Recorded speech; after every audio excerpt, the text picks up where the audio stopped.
Welcome everyone to Marvel Hub. This is DK Dynamite, and today we're going to be breaking down the leaked post-credit scenes for Captain Marvel, and for obvious reasons, I have it in a frame here on screen, and it's in slow motion to avoid the video from being blocked. So for the first scene here, it seems to take place right after the events of Infinity War with the aftermath of the decimation, and we have Steve with his beard still talking to Natasha in the lab looking at what appears to be the destruction that the decimation has caused. Rhodey then comes in the room to tell them that the device has stopped working, and that device ends up being the pager that Nick Fury had at the very end of Infinity War when he was trying to contact Captain Marvel. We then see Bruce Banner in the lab as well, working with this pager, trying to figure out how to power it again, and then boom, you see Captain Marvel's logo pop right back up on the pager itself. Natasha then says to let her know when they can find out who is on the other end of the line, and then out of nowhere, boom, there it is, Carol Danvers right behind Natasha asking where Fury is. So this is clearly a scene from Endgame, and as Kevin Feige has said, we've probably only seen about the first 20 minutes to half hour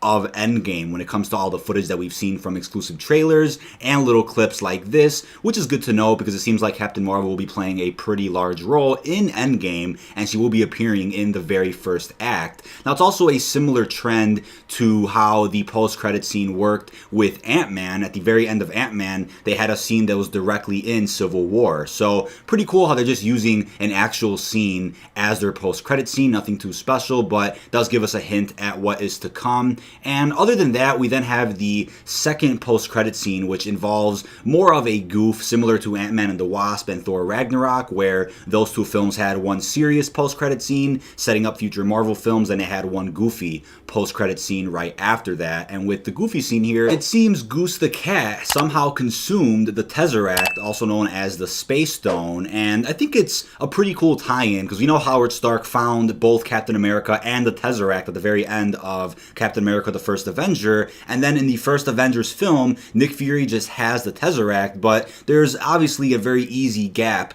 to fill in between those events. So we can easily have Howard Stark finding the Tesseract and then having it sit somewhere, and then all of a sudden the events of Captain Marvel happen, Goose the Cat consumes the Tesseract and then dumps it on Nick Fury's desk at the very end, and then from that point forward, Nick Fury has access to the Tesseract all the way until the events of the first Avengers film. So very good tie-in, obviously sticking with the continuity of the MCU. Once again, just a goofy scene, but I think that's their trend going forward. We're going to have one serious post-credit scene, then one goofy one following right after that. But Captain Marvel is just hours away from a theatrical release here in the US. I'll be watching it ASAP and doing a review here on my channel, as well as explaining the actual ending of the film and how it sets up Phase 4 and beyond for the Marvel Cinematic Universe. But be sure to like, subscribe, and turn notifications on to stay up to date with the latest and greatest Marvel news and information. This has been DK Dynamite, and peace out, everyone.